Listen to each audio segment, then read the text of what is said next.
La blessure de celle-là de Trausen sera la cause d'incessantes errances, percussions d'irrégularité, des souffrances, ce qu'on éprouve, le malheur. Quand une femme prompte à saillir, chienne audacieuse, transportant de désirs, bouleversera son lit. Le gonflement du tertre la munit d'armes, le tirera hors de ce lot, ce malheur. Les gorgeables, préparés en vue d'immolation. Sur une estrade colossale, debout, dans le repli, l'inflexion du site d'Ausonie, il appuiera fortement la jambe et le vers de la strophe sur les pierres d'assises en terre et le fond du faiseur de remparts d'Amebé. Ayant halé hors du bateau, ces pierres, l'alourdissement, ce lest. Vacillant, égaré par le jugement d'Alaénos, son frère, le ça et le là, il lancera ses vœux devenant effectifs vers les champs du pays, parmi les terres labourables que jamais elles ne sourdent et gonflent, s'accroissant en des fruits, jaillissent donnant accès à hauteur de visible l'épi de blé, debout, selon Déo. Jamais, même par l'arrosement du divin, la poitrine féconde n'y apporte bâtir, qu'autant que quelques aéotéliens, de son côté, il lacère et extrait, qu'il en fouillera la terre non touchée, le sol disjoint en traces des sillons du labour, littéral, la disruption des bœufs. La terre, en la surface où l'on marche sur terre, contrée, elle portera fermement les principaux piliers, hordes qui bougent, les colonnes immobiles, les colonnes que nul homme s'excipant de violence ne se glorifiera. Qu'il ait pu par sa force jaillir, ou l'effort un levier, n'y déplacer qu'un peu, ou serait s'y mimer comme un dérangement, même à tire-d'aile sans ailes, colonnes feront retour, route directement contraire. Celles-là reviendront sur leurs pas inscrire en la trace des pas un retour, comme empreinte. Sans pied, la marque sur leur base cadence en leur lieu partage de la terre du fait de l'enjamber. Divin, résonnera-t-il, divin dans l'inaccès ou bien l'escarpement. Il sera dit ainsi par de multiples eux qui gîtent et demeurent sur la terre rongée, cavernes du rivage, d'écueils, longeant l'Ios violette, divin, lui qui tua le dragon dévastant la terre phéacienne. D'autres, au rocher gymnase, pierreuse d'un cochon, dit le dénu, baignée en l'alentour, la mer, eux, écrevisses dans l'enveloppement des étoffes poilues, les crabes couverts de robes sans manteau, ils traîneront leur vie sans chaussures, seulement équipés d'armes que par les triples frondes à deux membres. Là, les mères apprendront aux enfants l'art de lancer au loin, en cet éloignement, aux enfants sans parole, sans dîner. À jeun, car nul d'entre eux, à pleine bouche, ne mordra à son morceau de pain. Qu'il n'ait atteint d'une pierre le but, toucher qu'il n'y ait prévalu. Toucher le pain épais posé comme un signe, comme le but, l'horizon immobile, veilleur sur le haut de la perche. Ils franchiront l'abrupte de la côte, s'avançant dans la mer, l'escarpement de l'écaille, où la pierre, sa lèpre, dans la vague, où les ibères font paître, près de la porte battante Tarcessos. Là demeurent les affiliés de l'antique Arné, les chefs des Thémiques, désirant au lointain à jamais Graéa, Léon Tarné, et le cristal fiché, le figement de la colline. Scolas, Tégira, Onchestos, ce qui fait territoire, Thermodon, Isparnos, ce qui s'épanche, fleuve, et l'eau.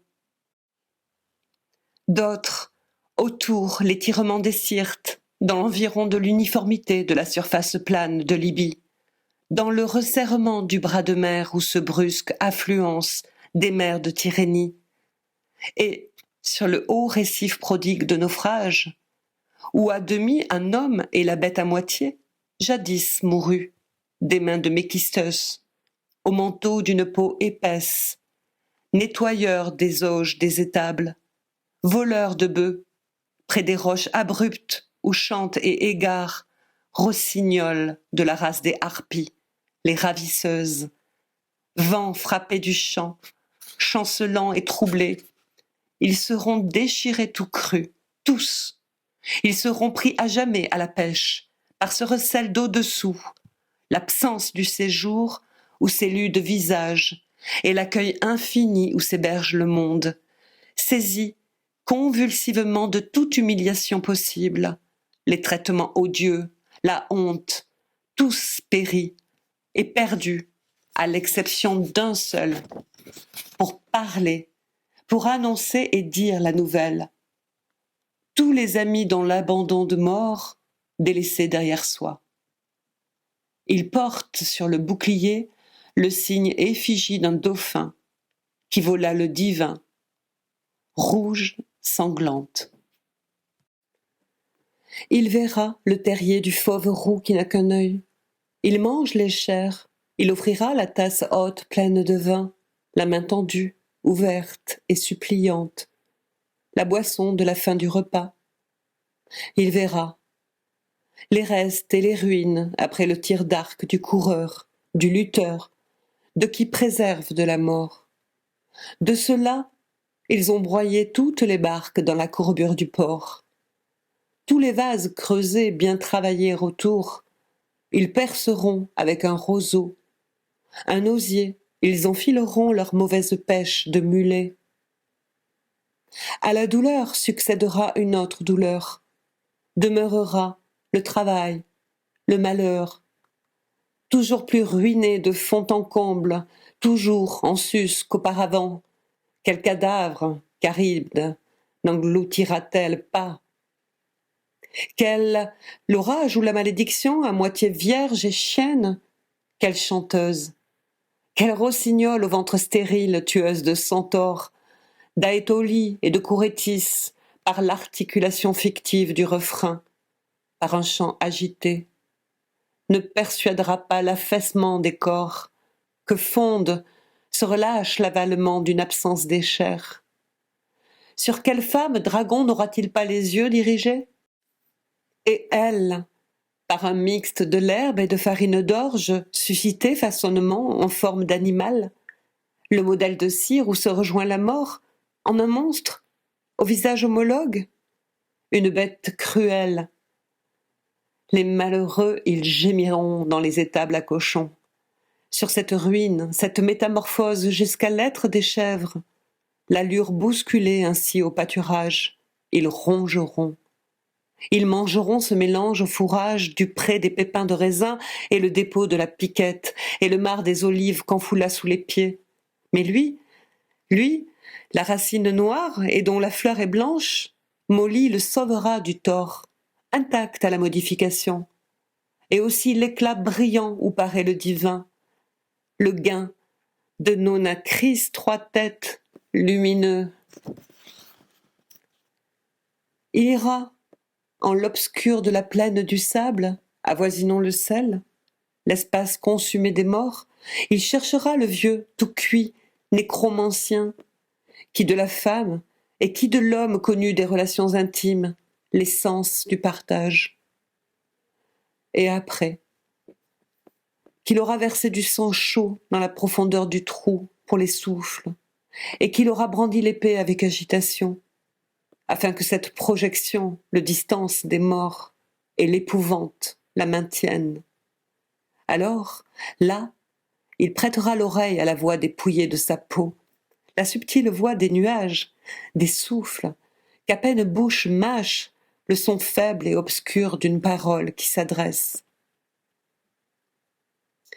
D'où l'île qui broie le creux des pôles des immenses et le corps de la violence d'ouragan, bouillir le rayonnement. elle le recueillera. Il va seul. C'est l'île que le roi des inachevables divins a fait coloniser par autant de multiples singes. Et dans la fin de l'outrage, difformes, eux, ils s'étaient soulevés, et la guerre contre les descendants de celui-là divin le mouvement de l'accomplir.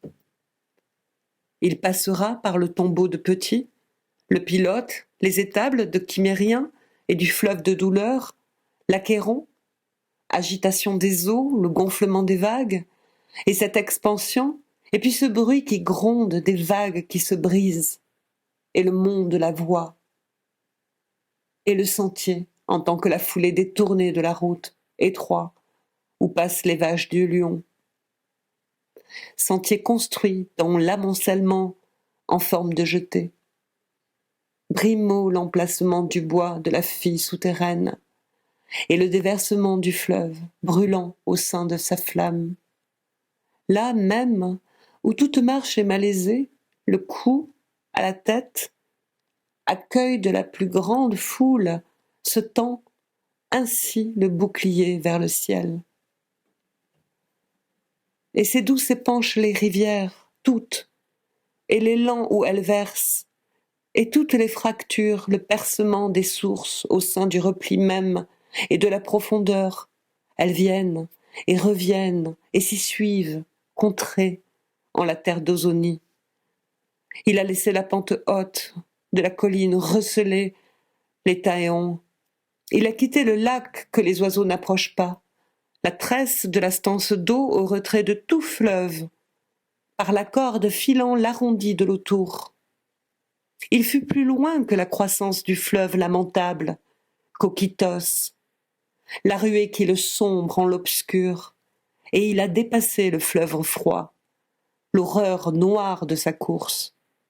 Là où le vocatif de la borne et du terme fabriqua, là, le site selon lequel se profère le serment, et qui vient l'attester pour les inachevables, sur le point d'aller contre les rois et les immenses d'origine. Alors il puisera avec des vases d'or l'eau brillante, et il l'offrira en cet écoulement, et ce sera l'établissement du don vers celle qui sait et vers qui couche avec. Il suspendra son casque à la tempe d'une colonne. Il tuera les 3 filles du temple de Thétis. Elles conservaient l'empreinte en elles, imprimée du poème par le chant que leur mère chantait.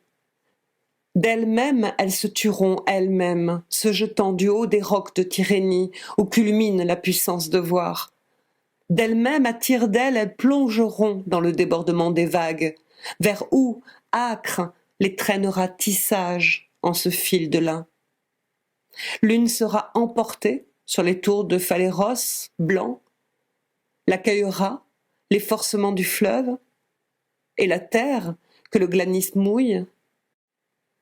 Là, ceux qui vivent en ces champs lui bâtiront le cygne, le tombeau, et par l'épanchement de l'eau, le sacrifice des vaches, tous les ans ils célébreront Parthénopée, oiseau comme divine. Sur l'abrupte rivage, dont l'avancée est Lécipeus, Leucosia aura été jetée, et pourtant elle habitera la roche dès lors portant son nom. C'est là lys violent, et auprès le Laris vomisse en grand bruit ronflant les eaux. Celle du chant aigu sera transportée sur la délicieuse, et avec bruit toussant, crachant les vagues, agitées. Des marins, près l'abrupte et là devant, la mer lui élèveront tombeau sur l'arrondi, caillou du frottement des vagues le rivage, et battu la mesure dans l'environ d'Okynaros, le tournoiement de l'eau. La violence fleuve aux cornes de bœuf baignera le cygne, son tombeau, par les sources, par les eaux buvables, purifiera l'élévation du monument de l'enfant de l'oiseau. Là même un jour, pour la première des divines comparses, Mopsope, qui a une telle puissance, commandez tous ensemble et la flotte, excitera à l'action de courir ses rameurs, une course au flambeau. Fléchi d'un dit inaugural, plus tard le geste d'une telle course s'accroîtra, et ce sera le peuple de la nouvelle ville, eux qui près de l'abri que ne bat plus la mer, et le repos de l'ancre, mis et non, habiteront la fermeté du sol en pente, incliné sur la mer.